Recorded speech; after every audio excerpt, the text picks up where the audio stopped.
What's going on there, everyone?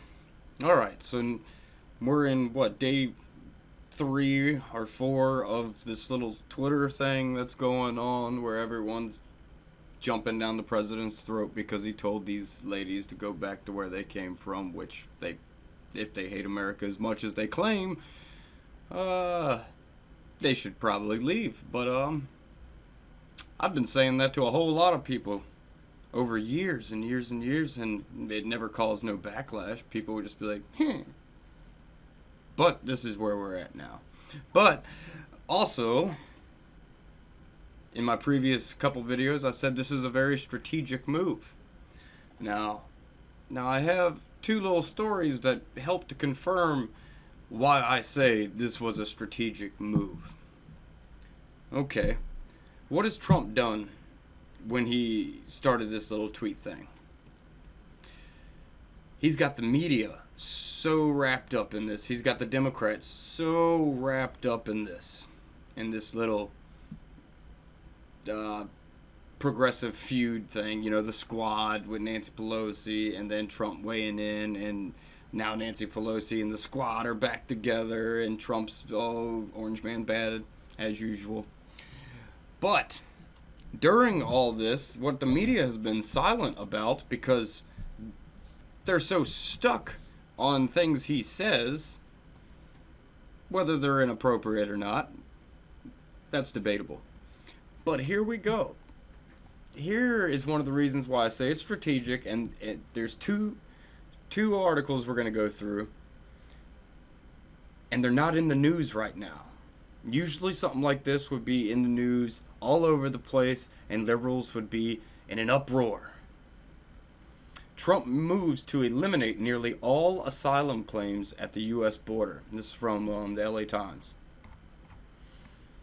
Reporting from Washington, the Trump administration moved Monday to effectively end asylum for any migrant who arrives at the U.S.-Mexico border, an enormous shift in the U.S. immigration policy that could block hundreds of thousands of people from seeking protection in the U.S.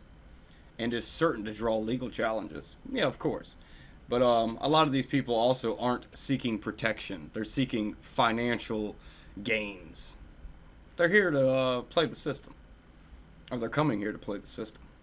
The new rule, published in the Federal Register and set to take effect Tuesday, today, would bar asylum claims for nearly all migrants from any country.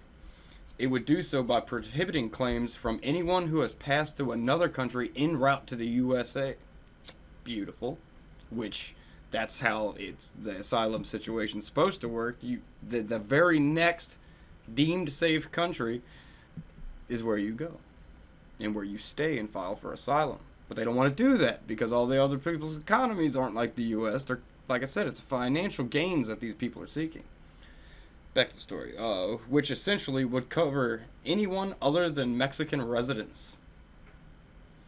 Only in rare cases, such as when a migrant applies for asylum elsewhere and is denied, would a person be eligible to apply for protection in the U.S.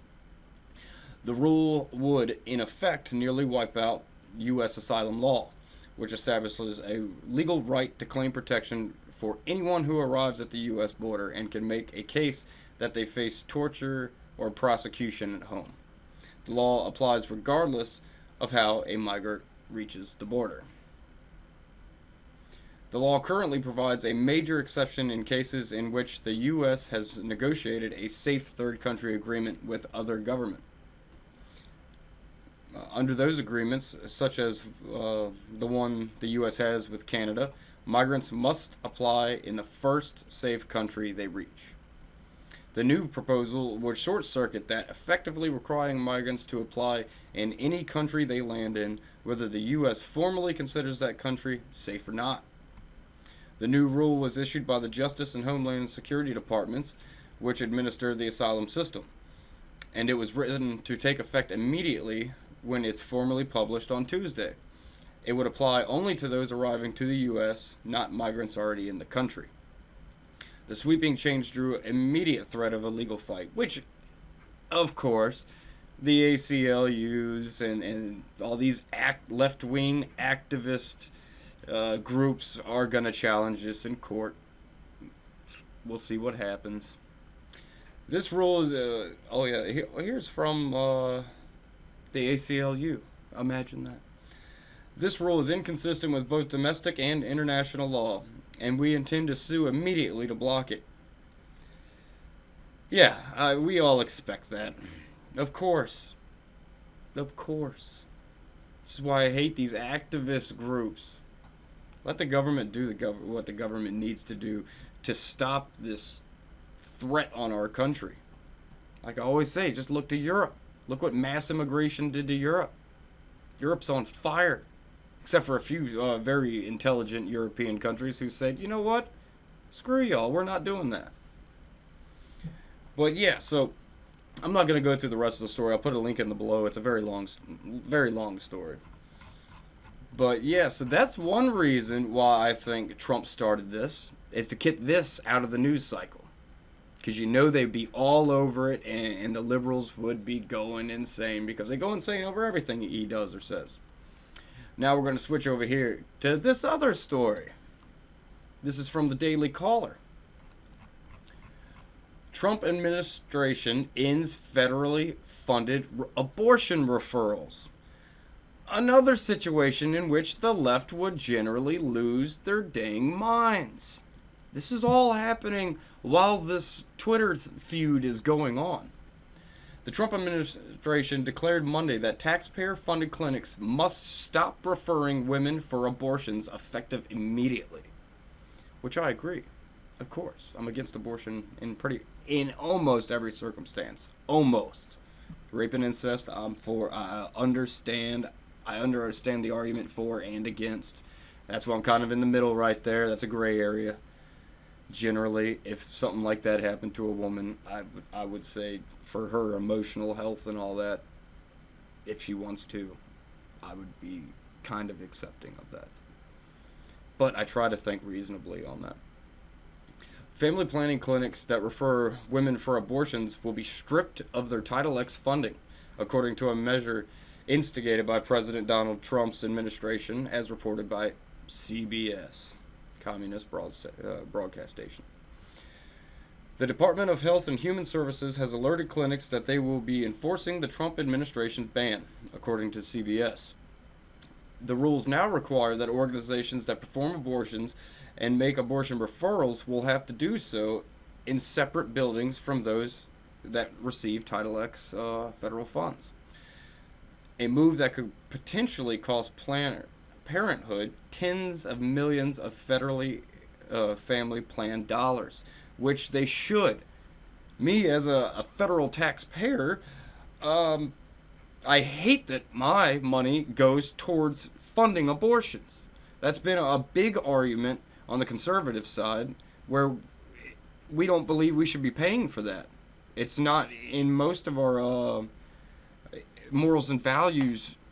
Abortion in general is bad. It's a bad thing. You're murdering something. You're murdering a life, a human life. So they shouldn't be funded by taxpayers at all. If they want to do this procedure, murder, then y'all pay for it. How about that? Seems to make a whole lot of sense to me. If I want to go do something at a surgeon for no particular reason other than my own benefit, then yeah, I have to pay for that. Insurance won't cover it. Nothing will cover it. I have to pay for that. Just like if a woman goes and gets a breast enlargement or something like that, she has to pay for that. Insurance won't pay for that. Think about it. Our doors are still open, said Planned Parenthood's president, Lena Wynn, in a statement. We will not stop fighting for all those across the country in need of essential care. Abortion's not essential care. Like helping a woman with her neonatal vitamins, getting those for checking blood pressures and stuff like that, gynecological exams and whatnot. That's essential care during a pregnancy, but killing the baby's not. Sorry. Your name is Planned Parenthood, not let's kill babies. Planned Parenthood. Planned Parenthood. You help someone plan for being a parent. Why is that so unapparent to them? I don't get it. Doesn't make sense. We thank President Trump and Secretary Azar for acting decisively to stop taxpayer funding of the abortion industry, as willed by the American people. Yeah, I hate to tell you, you look at the polls and statistics, the majority of Americans are kind of, for the most part, against it. The other, biggest sector are people that just don't really have an opinion on it. Said Susan B. Anthony List President Marjorie Dannenfelser. A strong majority of Americans have consistently voiced their opposition to taxpayer funding of abortion. It is even unpopular among Democrats and self-described pro-choice Americans, which came to a shock to me. Dannenfelser added that the SBA list is confident that the Trump administration will ultimately prevail in defunding Planned Parenthood. But Claire Coleman, president of the umbrella group National Family Planning and Reproductive Health Association, thinks otherwise. The administration's actions show its intent to further an ideological agenda, Coleman told CBS News. Yeah, because these people don't see murder as bad. They don't see it as bad. Like I said, there are a few instances where I get it. I get it. But in a lot of places, it's being used as a form of birth control practically. Just come on in and you get a government-funded abortion. It's wreaked havoc on the black communities. No one ever wants to discuss that. It's like, do you know the people who started abortion and all that were white supremacists? One of the ladies from back in the day, I can't recall her name right now, but yeah, she was totally a white supremacist. And she was all for abortions in black communities. Think about it. The Democrats are playing y'all like fiddles. They're playing the black community like fiddles. And it's sad. I don't care for that. We're all one America. We need to take care of each other as much as possible and look out for each other as much as possible. People just sometimes need to listen better when they're being told something they don't like to hear. Students for Life of America president Kristen Hawkins said implementing the abortion restrictions makes sense, considering the funds misused by abortion vendors to sell abortions to unsuspecting women. Which is true. They even there was a little what was it? I don't know who the company was that exposed it. It didn't even have to be anybody trying to expose it. The main lady of Planned Parenthood said herself in a little undercover video that their goal is to propagate abortions, is to try to get more people to get them instead of trying to do the Planned Parenthood thing where they plan these people for parenthood and what to expect and all this stuff. No, they just try to sell them abortions. Disgusting. But yeah, I'm not going to keep going on with this one either. I think y'all get the point. But this is why, going back to the original thing I was saying, this is why Trump most likely started this whole Twitter feud with these progressives and Nancy Pelosi, the so-called moderates. But, yeah, he's rolling out conservative agendas left and right under their nose, right under the media's nose, because the media is obsessed with dirty laundry and just BS. They love that. They eat it up. They eat it up. It's beautiful. It's beautiful. This is part of his strategic chaos that I always talk about. He gets everyone riled up, and while everyone's riled up about this, he's acting on this, and this. It's all strategy. It's all a 1980s Democrat business strategy, because that's what Trump is. He's a 1980s Democrat. Whether you like that saying, whether you like me saying that or not, that's just the truth in the matter. But he has adopted a lot more conservative ideals, which makes me happy. But yeah, so it's very interesting what's going on behind the scenes. We'll see what happens now, because I'm sure they're going to get their hands on it sooner or later, because we know how the news cycle works. This will be talked about for 1 or 2 days. They all came out and spoke on it yesterday, so that'll propagate it for another couple days. And then once the smoke clears, they're going to realize, oh crap, he did this. We don't like this. It goes against our narrative. And then by then it might be too late for them to make such a big deal of it. But as always, like, share, and subscribe. Leave your comments below, and I will catch y'all on the flip side.